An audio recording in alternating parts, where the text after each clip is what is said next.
माझं नाव आहे सुनीता बाळासाहेब नवले. मी भोर तालुका जिल्हा पुणे या ठिकाणाहून राखी पौर्णिमेच्या अगोदरचा माझा अनुभव आहे. माझं आणि पतीचं मोठं भांडण झालं होतं. त्यांनी मला एकदाच मारलेलं होतं, पण मी माझ्या आईकडे आले होते. पण माझ्या बहिणीने सांगितलं की मलकापूरला तुला जावं लागेल.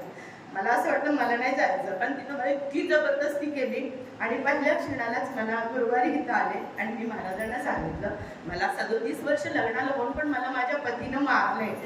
त्यांना ते म्हणजे बघा पाहुणीबाईला एकदा मारलंय हा शब्द मला खूप आनंदून केला, पण माझ्या मनाला ते खूप खंत आणि दुःख झालं होतं. परंतु त्यांनी मला जो आशीर्वाद दिला त्याच दिवशी माझ्या पतींचा मला फोन आला, अगं सुनीता असं नाही करायचं, तू घरी ये.